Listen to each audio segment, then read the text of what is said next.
Welcome back to another video.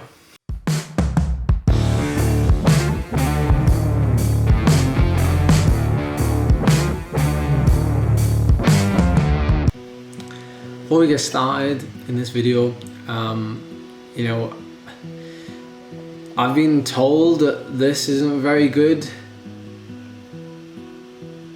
It would mean a lot if we could get that to move. If we could get the not subscribed to be like below 30%, like below 20%, that would mean a lot. I know a lot of people have been watching the live streams recently and you've been enjoying like watching me batter myself. So if you want to see more of that, then please consider subscribing.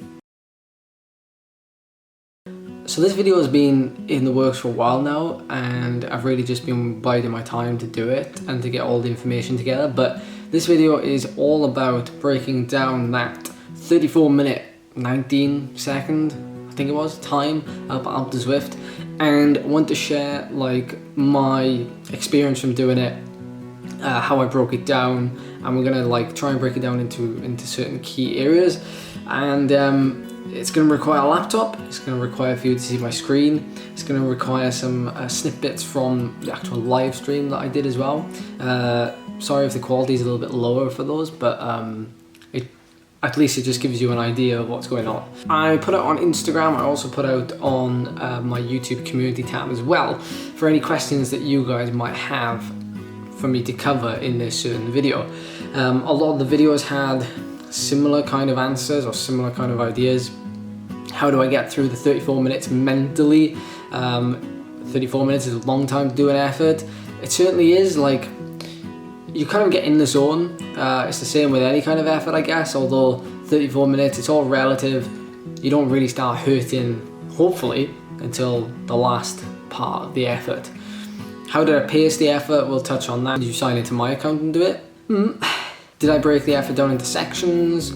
The nutrition leading up to the day, the night, the morning of, and of course as well, the riding that I did prior to it, and what kind of shape was I in physically, and the average power needed to hold that effort. Again, what splits I was doing. So yeah, lots of things to get into. So grab me a cup of tea, coffee, whatever it is, and let's make this as quick and as informative as possible. Okay, so as long as I've shared this screen okay, you should be seeing what I'm seeing, and that is the Alpe Zwift leaderboard on zwiftpower.com. Now Zwift Power is like the whole universe, has every single Zwift race and record and segment and everything on there. So we're going off the official times up here. Now these get updated regularly, but not so regular that some of the weirdest, fastest ever times aren't constantly being critiqued and taken away if they're not legitimate. But at the minute I stand at 7th place, just below Leo, just below the Pedro Delgado, maybe not the Pedro Delgado, and Kirch in 4th, and a couple of others above us. But as you can see, we're all pretty close in terms of time.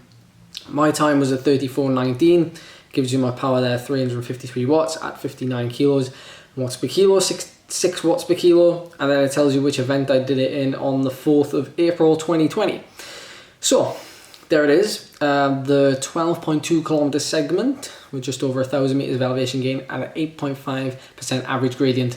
Average, don't forget there are steep sections on this climb, as those of you will know.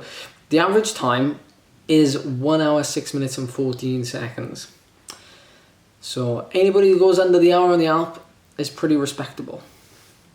Okay, on to the next one, and it's my Training Peaks.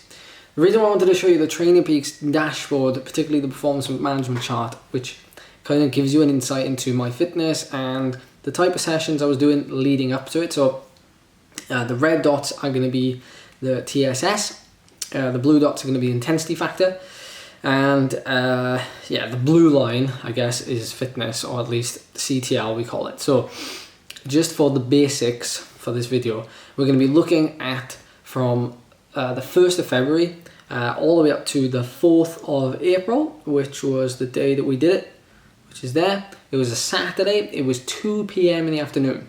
So that's something that will come on a little bit later on as to why it was 2 p.m. in the afternoon rather than, 8 a.m. or 9 a.m. So as you can see, it's been a pretty uneventful 2 months leading up to that Alpe Zwift.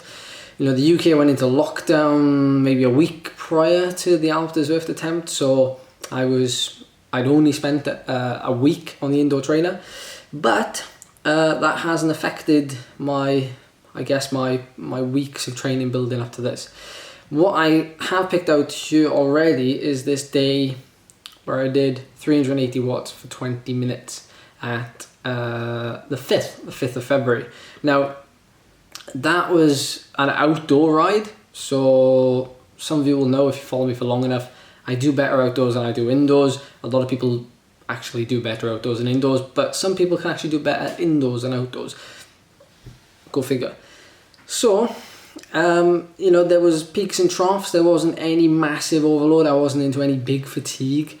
It was just very basic maintenance training. And I'll give you an idea now of what I did in the week leading up to, obviously this was a Saturday, the week leading up to that very ride up Alpe Zwift. So it was kind of like, I had a date in mind. I was like, right, let's go for, let's pick an event. That's the first thing I do. The first thing above anything else is I will set my mind on the target and the event, and that's it. Like, that's the one I'm going for. So when I do that, I hold myself accountable straight away. So this week leading up to it, as you'll see from the comments on my Strava rides, people asking, when am I racing up the Alpe?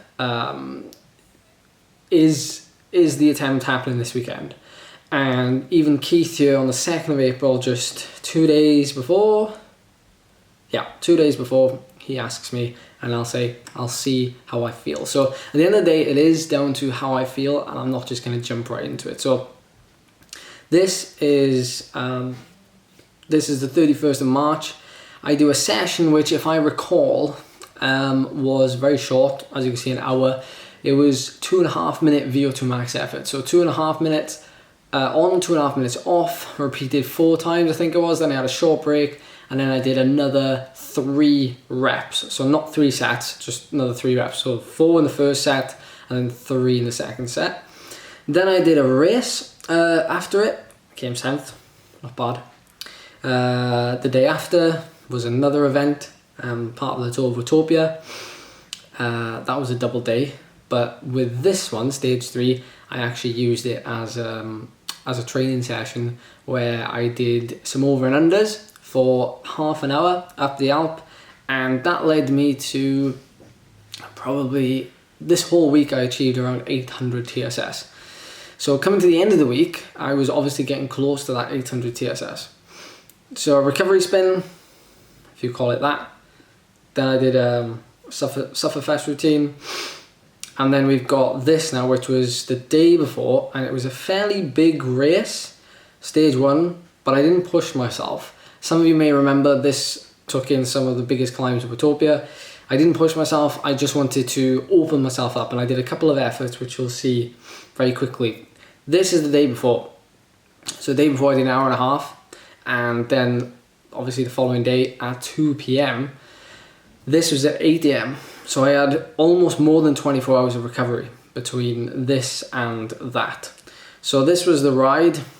As you can see, we're really steady up the epic. Then we threw in an effort up the radio tower, and then another effort later on. Neither of them were particularly flat out.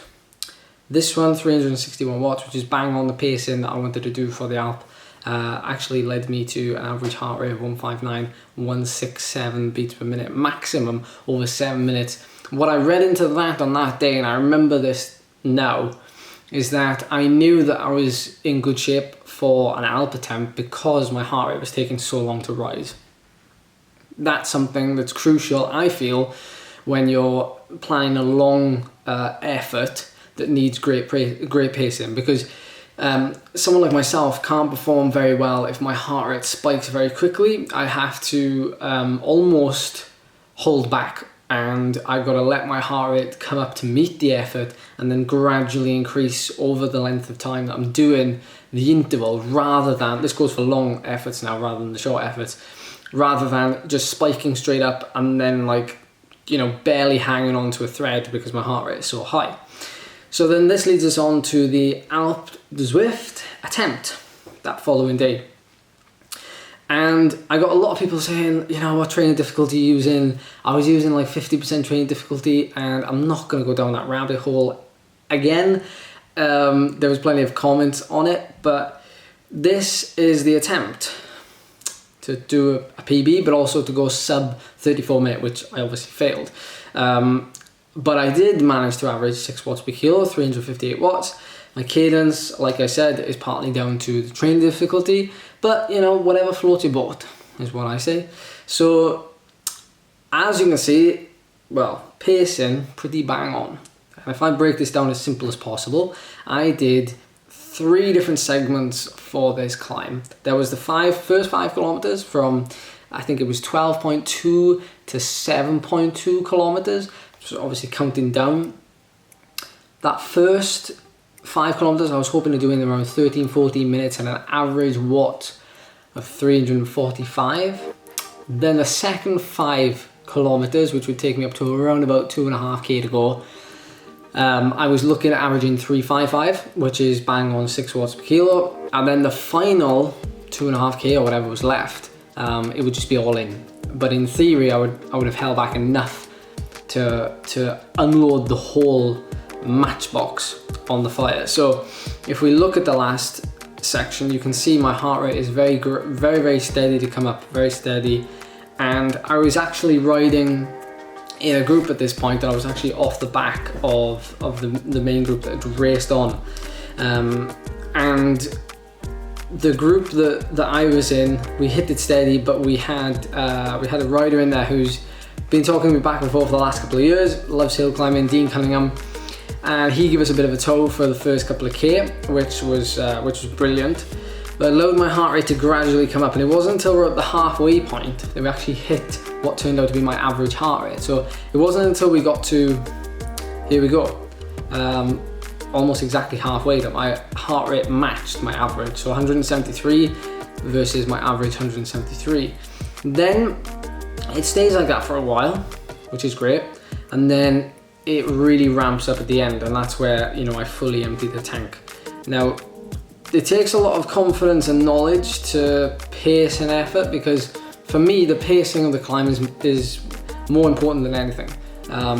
And to finish strong, especially on a climb like this, I think means more than anything else. So the final 2.3k in 6 minutes, my target of 400 watts, which I missed, I averaged 391.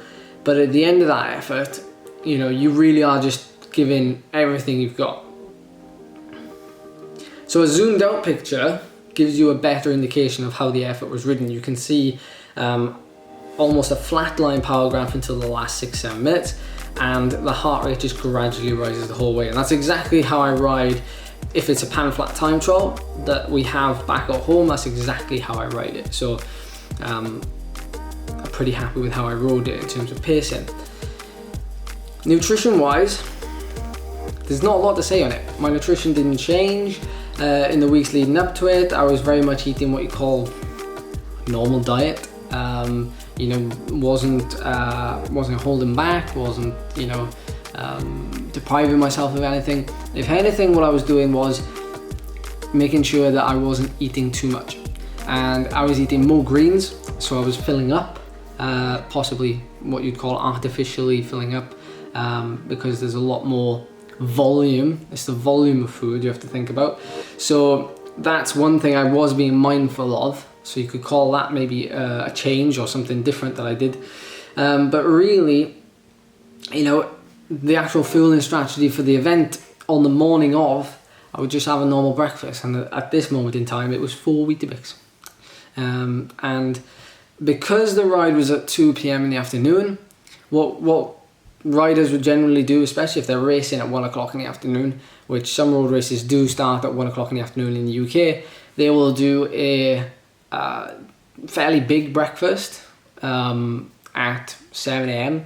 Then they'll eat again then around 10 or 11 a.m. and that'll be rice and an omelette, and then they'll just have a snack just prior to the event, and maybe, you know, a couple of coffees. And that's basically what I did. I'm very used to doing that. That's something that I've had in my life the last 7 or 8 years, is racing off the back of 2 breakfasts, you could call it.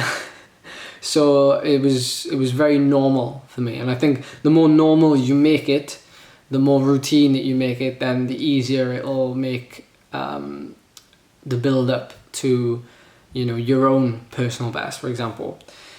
So in terms of the equipment I was using, I vaguely remember using the Specialized Tarmac Pro with a wheel set that I actually didn't have, ironically, the lightweight, these guys. I didn't have those.